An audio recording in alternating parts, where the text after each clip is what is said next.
Hey, if you guys ever have windshield washer fluid coming out of your front camera on any of your vehicles, stay with me in this video. I'm going to show you guys the easy way to fix it with parts that cost you less than 20 bucks. Stay with me. Let's get at it. Hey guys, welcome back to another episode. To all my longtime subscribers, welcome back. If it's your first time here, welcome of course. And if it is, consider hitting that subscribe button so that you guys can stay up to date in my journey with all things DIY, including reviews. All right, so listen, in today's video, I got my F-150, and as you see, there's water leaking out of the front-facing camera. This is a common problem with vehicles that have windshield washer fluid that washes their front camera. So in today's video, I'm gonna show you guys how to fix it and what are the possible causes that cause this problem. Good news is, you can do this by yourself. It doesn't take that long. With the right tools and about 20 minutes of your time, you should be able to get this thing fixed. The reason why windshield washer fluid is leaking out of your camera, there could be two causes. The first problem is a siphoning effect, which causes fluid to just slowly creep down the line back out your camera. Now, the spray jets in your front camera have a little gasket in there, and sometimes this becomes eroded or just worn out over time, and this gives the ability of fluid to leak back down the line and drip out your front-facing camera. I'm going to talk to you guys today about two methods. The first method is going to be using one of these check valves, and you can pick these things up for $5 on Amazon or at your local hardware store or your auto parts store.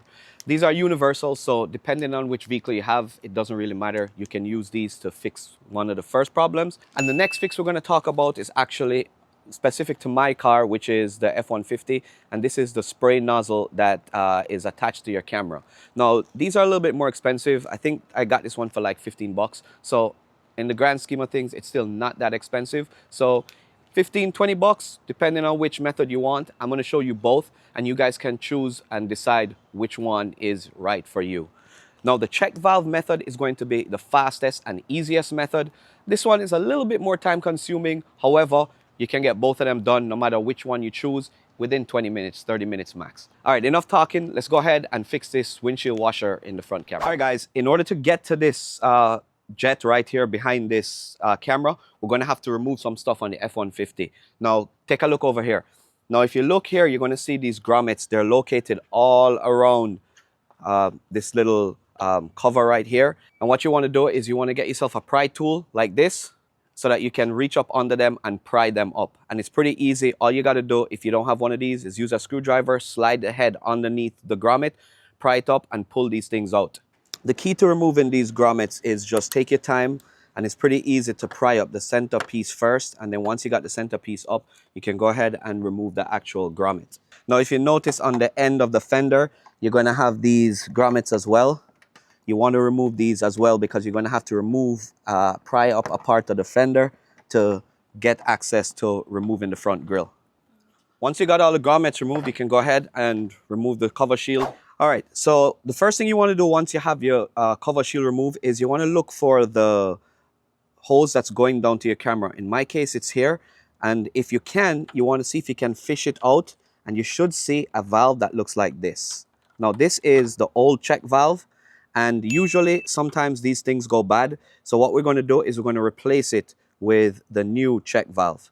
And the only thing you need to know here is you'll see an arrow on the check valve itself right here. This needs to be pointing towards your camera. So you need to install it like this.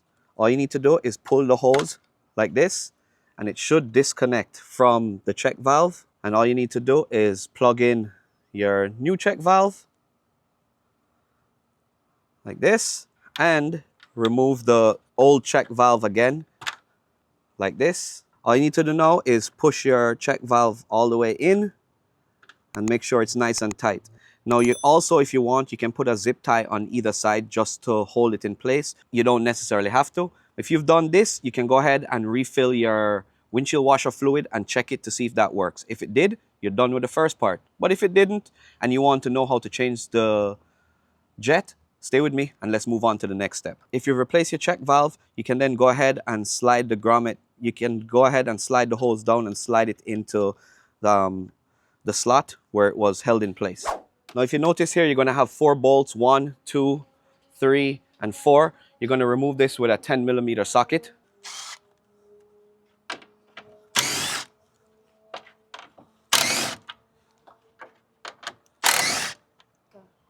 Next up, we want to access two screws on either side. They're located behind the panels here by your light. All you need to do, since you've removed this granite, is just pull, and you should have access to the screw, which is located down here. You're going to use a 10mm socket to go ahead and remove it. Don't lose that screw. Make sure you find it. And you're going to repeat the process on the opposite side.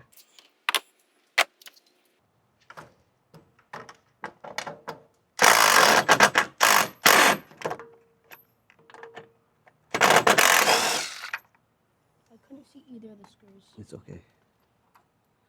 Once you got the screw removed, you can go ahead and set them to the side. Now you have these three plugs that are holding your grill in place. So what you want to do is you want to remove these three plugs by just pulling up on them, pressing down on these levers and pulling them up one at a time. And this one here is the one that we replaced with the check valve. So what you want to do is you want to go ahead and see if you can just disconnect it by pulling up like that, so that your check valve remains in place. And what you can do is set this to the side and put it somewhere where the hose is facing up, so you don't have any fluid leaking out. And now there's nothing else holding the grill. You can go ahead and pull up on it, and you should be able to tilt forward. And I like to rest it on the bumper, especially since I'm going to be working on this stuff. And you just kind of make sure that nothing is in the way being pinched, and just lean it forward so it's resting and you can have access to remove the back grill. Now, to get full access, you can try and access it through the back grill here, but this is covering the camera. There are 4 bolts, one here, one here, one here, and one here. You're going to remove those bolts, as well as on the front here, you're going to have this grommet, this grommet, this grommet, and this grommet. And we're going to remove those. So once you remove those 8 grommets and bolts, you'll be able to remove this back cover here, and you'll have access to your front-facing camera and the hose that's attached to it. Now, if you guys don't want to remove this and have it propped up here, you can always remove the grill and set it on a surface in your garage or somewhere cooler where you can work on this thing. But I like to do it in place so that I can just tilt it back up when I'm done and put it back in. Now that all the screws are disconnected from the back covering of your grill, all you need to do now is just tilt it up. All right, now we have access to the back of our camera here, and this is the hose that's going to our jet. And all you really need to do is hold down on the hose, and you're going to pull it out like that. And this is the piece that goes into our jet right here. Now, in order to pull the jet out, we got to go from the front side of the jet, and we want to pry on it with a screwdriver and pry the face of the jet off, and it should just slide right out. Once you're done, we're going to take the new part. Make sure that the spray nozzle, as you can see here, is facing down towards the camera, and you just want to go ahead and slide it in. It should go right in, and you press until it snaps. Just like that. Once it's in, we can go back to the back and connect the hoses. Now all we need to do is take the end of the hose and slide it over where the nozzle for the jet is. And all we need to do is press down on it until it's nice and snug. And that's it. And now we can go ahead and start assembling and reassembling our grill. All we really need to do now is put the back grill back on, attach the 4 bolts that hold it in place, taking our time, making sure you don't over torque them. I like to use like a little socket and tighten them up. And then we can put the grommets in that secure it to our front grill.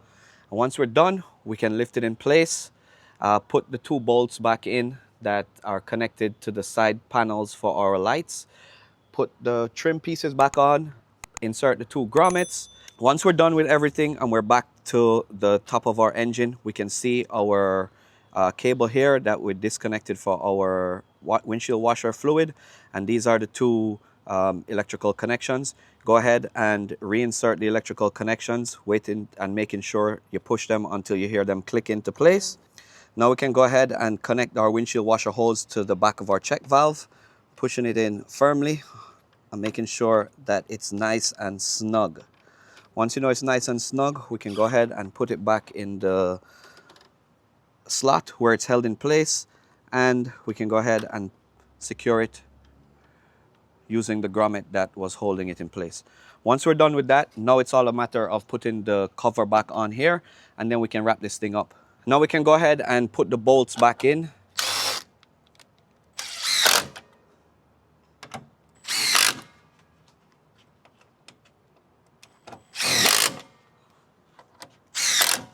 Once we're done with the bolts that hold everything nice and secure, we can go ahead and put the little protective cap that goes on here and insert the grommets. And once we're done putting everything back in, we're ready to wrap this project up and we should be good to go. Now we can go ahead and test to see if there's any leaks. We can refill our reservoir and make sure that there's nothing coming back out of our camera. All right, guys, welcome back. That wasn't too bad. I'm sorry if I'm sweating up a storm, but it is hot out here in Florida. Anyway, we got the washer jet working right now. As you can see, there's no leaks coming out here. My reservoir is full and the job is complete. And all we had to do was replace the jet like this, or if you have a check valve, replace your check valve.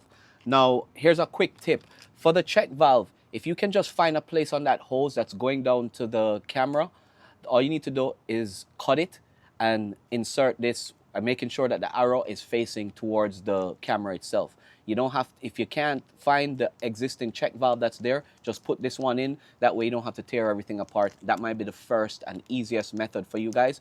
Try that first if you want, before having to jump to replace the jet itself. However, replacing the jet is not that complicated, as you can see. A few bolts, removing the front grille, removing the back housing for the grille, popping the old one out and sliding the new jet in is going to fix your problems. So if you guys have a leak and your front camera on any of your vehicles are leaking, think about changing the jet or putting in a check valve. All right, hope you guys found this helpful, and if you did, don't forget, give me a thumbs up, like this video, share it with your friends, and try and subscribe to the channel for all things DIY that I do on a day-to-day basis. Once again, thank you guys for watching, and until next time, I'll catch you guys in the next video.